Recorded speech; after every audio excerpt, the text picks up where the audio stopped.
Welcome back to Zemer of the Week, Zhao. I'm John Hornstein, here with my co-host David Rosenwine. David, it's the Super Bowl week. We got Panthers Broncos. Who you got? Oh, I gotta go with Peyton Manning. He's my man this week. I think he's great. Could be his last game. We grew up with him, John, and it's the end of an era. Now, are you choosing him because you like the way he plays football, or because you're empathizing with me that I'm losing my hair, and so you wanted to pick the guy who's losing more hair, in terms of the quarterback See, position? John, I thought you would have. I thought you would have picked Peyton Manning for a different reason. You do know I like hair, and I'm a hair aficionado, but you are a bigger pizza aficionado than me being a hair aficionado, and I believe Peyton Manning is the spokesperson for Papa John's, no? That is true. Although Papa John's is more of a guilty pleasure than a regular occurrence for me, but that's a separate issue. Sure. Now this does bring us back to our usual, are we talking about food? Are we talking about clothes? Are we talking about hair? Really, we're talking about Zemiro, John. That's right. That's right, David. And this week we are in our fourth episode of our new season on Shabbat dinner. Hard to We've believe. done hard to believe. Glad we made it. Glad we made it. Glad to be here, David, with you. And we've done a lot of ritualistic components. We have, welcomed the angels. We've made kiddush, sanctified the wine. Some have sung Yesha Chayil, others haven't. Yeah, I haven't. David was ready for food instead. And now we're moving into the reason that Zhao exists, the part of the meal where we all sit around the table, we eat, we spend time with good family and friends, and we sing lovely Jewish songs. And so, David, we are going to come into sort of the Zemirot section of the Shabbat dinner season with a bang and a twist, aren't we? Big twist, John. So what we did in season one, we had some Zemirot, some songs, but out of the Zemirot, the part that we did stay consistent with was that they were all Ashkenaz Zemirot. So Ashkenaz, more European Jewry. This week, though, to your point, John, the twist is real. We've got a special guest hailing from right outside Philadelphia, but not Lower Merion, Daniel Berdugo on the podcast this week. And I highlight his last name, maybe we can call him that for the podcast, Berdugo, because it's very different than your typical Schwartz or Hornstein or Rosenwine. It's a different type of last name. So I'll welcome Berdugo to the show. Thanks, Dave. Thank you guys very much. Really appreciate having me on the show. Now, David, one interesting thing is that we could call him Berdugo, or with the Fear the Turtle that we've got behind him, we could call him Bertugo. Ooh, I see what you did there. See the pun, love it. Wow, usually you leave that one to me, but that was good. I liked it, John. I liked it. You're on your A game. So Berdugo, welcome to the podcast. We appreciate you being on. Talk to us maybe like a little bit about your heritage, where you're from. We got where you're from, but maybe the family, and we can segue into singing the Zemer.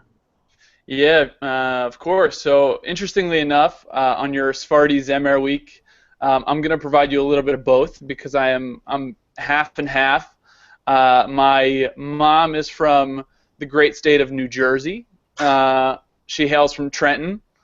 And my father is from a slightly more remote place. He's from Morocco. He grew up in a town called Meknes, which is a town in Morocco that has a lot of Jewish tradition. And so actually, the song that you introduced last week and the song that I'll be singing today and teaching you guys today was actually one that was written by the chief rabbi of that town, Meknes, Morocco. Oh wow, very cool. So there's a lot of family ties, family heritage in the song. I like it. Definitely a surprise to me there. John, any thoughts there? Well, I just wanted to, first of all, I'm super intrigued by this. I love the history component. Just wanted to sort of remind the listenership to keep in in their minds while we're getting into Ashorer Shira, which is the Zemer that Verdugo is going to teach us today. That we wanted to ask a question at the beginning of this episode: how is Sephardi music different from Ashkenaz music? And so I trust Verdugo to have some real good thoughts on that after the song. But just to keep in mind while you're listening in and while we're learning a great Zemer.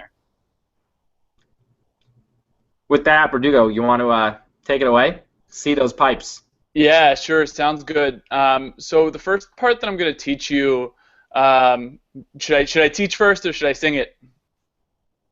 Why don't you sing it and then maybe we can try to pick it up. Sometimes John and I shy away from the spotlight as well, so we can play it by ear. That sounds good. So the way that the song works, or in Sephardi culture, a Zemer is sometimes called a piyut. So the way the piyut works, which is that the chorus is starting the song, and then there is a stanza, and after each stanza you repeat the piyut. So a piyut is a poem. It's a poem that is oftentimes an acrostic or something having to do with the Hebrew alphabet. So this specific piyut does not have any acrostic meaning, but there are many that I can get into later that are actually also mainstream in Ashkenaz culture. So without further ado, I'm going to get into the piyut. Excuse me, as though I am from Sephardic heritage, I do not have the greatest Sephardic singing voice, so we'll see how this goes. You'll fit right in. So it goes like, you'll fit right into it goes the podcast in terms of singing voice. That's fine. Sounds good. So it goes like this. Ashorer Shira lichvod haTorah, Ashorer Shira lichvod haTorah, mipaz yikar azaka uvara, mipaz yikar azaka uvara. Ne'eman shemo bachar b'yamo, Ne'eman shemo bachar b'yamo, Liot lo li shemo uma nivchara. Liot lo li shemo uma nivchara. And then we repeat the chorus. Ashorer Shira lichvod haTorah, Ashorer Shira lichvod haTorah, mipaz yikar azaka uvara, mipaz yikar azaka uvara. Rabbanei ima Torah temima, Rabbanei ima Torah temima, Pete mechkima ein meira, Pete mechkima ein meira. Ashorer Shira lichvod haTorah, Ashorer Shira lichvod haTorah, mipaz yikar azaka uvara, mipaz yikar azaka uvara. That's it, guys. That was different. That was very different. Really nice. Really nice. John, have you heard that one before?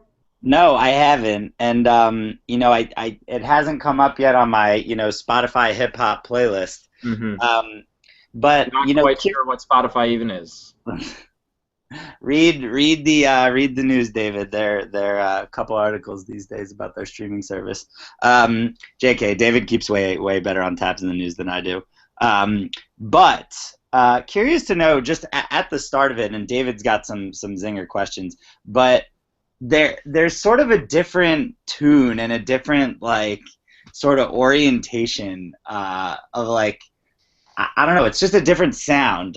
Can you sort of talk a little bit about or describe the difference in the sound between a Sephardi and an Ashkenazi song? And I know it might be hard to describe, so sorry if I'm putting you on the spot here. No, that's okay. I can give it a shot. It's definitely a more Middle Eastern and Eastern sound than a lot of the Zemirot that we have in Ashkenaz culture. I would say that a lot of Ashkenaz Zemirot are sung by the masses, and developed by a fantastic singer, and are intended to be sung in big groups. And while it's also the case for Sephardi piyutim, Sephardi piyutim are actually developed by a paitan, the person that sings the piyut, and is really in accordance with his or her voice, and usually procured for a specific event. So a lot of that sound is really in accordance with the person who it was written to be sung by. So that may be a little bit of the reason that it has a different sound, but it definitely is a lot more Middle Eastern. Very interesting. I'm actually very impressed by how knowledgeable you are, not only on the song but also on the culture and the origins of everything. So when would I sing this song? Would it be like Friday night? Would it be like Wednesday? Like when is it appropriate for me to sing the Zemer? For you, definitely Wednesday. No, in the shower, specifically Wednesday morning, right, Verdugo? That's right.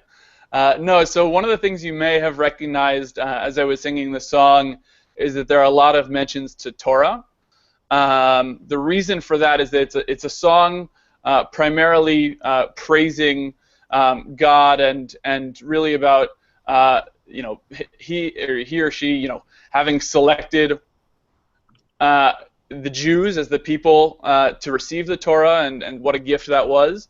In accordance with it being about the Torah, you could sing it on Shabbat, but the most common holidays to sing it on were Shavuot, as well as Simchat Torah, two holidays that are really centered around the gift of the Torah.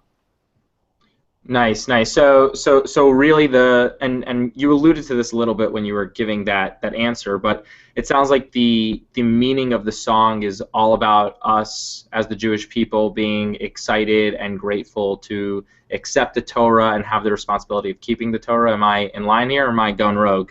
Yeah, no, you're exactly right. It's about how wonderful the Torah is, and about praising it, and about praising God for having awarded the Jewish people with the Torah.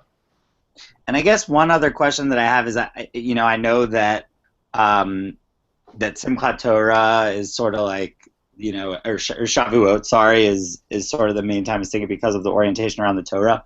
Is it something that many Sephardi families sing at the Shabbat table as well, or is it, just based on custom? I think it's a lot based on custom. I think there are a lot of families that will sing piyutim and sing zemirot more often than others. I know that this song probably tends to be more popular amongst the Moroccan Sephardic community, and so those from Yemenites or people from Iraq or Iran might have different similar piyutim that they would sing. But yeah. See, David, one thing that I think is pretty cool is that there's Sephardi and Ashkenazi culture, and then within Sephardi there's Moroccan songs, Yemeni songs. I think that just sort of the differentials in the piyutot and the Zmirot generally, depending on where they come from, is super interesting. No, I agree, John. I think, I don't know if we find the same thing in Ashkenazi Zemirot. This is not my area of expertise, but there are definitely different customs of Orthodox Judaism between German Jews that are known as Yeki or Yekish, and other, like Polish or Russian Jewry. Be interesting to get, someone like a Zemer historian of sorts that is as knowledgeable as Verdugo on Ashkenazi Zemirot as Verdugo was tonight with Sephardi Zemirot. So, Daniel, Verdugo, thank you very, very much for enlightening us and hopefully all the listenership. This was really, really informative and interesting to learn about. Of course, thank you guys very much for having me on the podcast. Absolutely.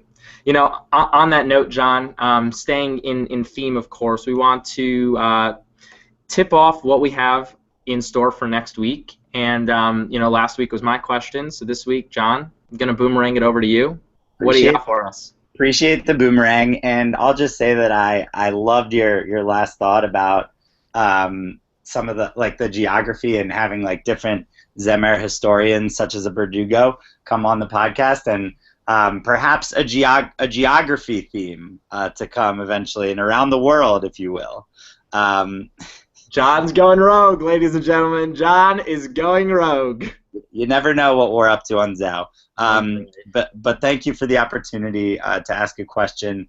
One thing that struck me as Verdugo was giving his talk was just the familial aspect of how Zemerot are passed down from generation to generation, and also just that the Zemerot that different families sing, ultimately it's based on custom, and it's really I guess we call it in Judaism lador lador, generation to generation, are Zemerot. And so, next week we're going to continue on in sort of our Zemerot section of this season, and we're going to sing Yaribon, Karibon, and it's a pretty popular song. And our guest Rebecca Blady, hailing from Brooklyn, told us that her grandfather actually has a favorite tune, and immediately David and I were curious about what that favorite tune is, and why it was his favorite tune. Well, Rebecca didn't know, and so she's going to do some recon for us, so you'll want to listen in to find out why it was his favorite tune. But I guess more poignantly, we're going to ask the question, how do Zemerot pass on generation to generation? And really, like, how did that begin, and what's the process of how Zemerot get passed down? Love it. I love a couple things. One, I really like the question, but even more so, we are prepping. Not only are we prepping, but Rebecca Blady's prepping. The listenership is prepping. Everyone's getting amped right now. Let's go. Got a lot of momentum here. I agree, and I think that the reason people are prepping is because everyone's trying to keep up with Verdugo's knowledge of the Moroccan Zemer sphere, if you will. For an opening Zemer in Season 2, that was setting the bar high. I would agree. Agreed. Well, Dan, Verdugo, if you will, thanks so much again for joining us. Really appreciate you having you on. Thanks for having me, guys. Really appreciate it. And yeah, everyone have a great week, and we'll see you next week for Karibon. Take care, everybody. Shabbat shalom. Bye-bye.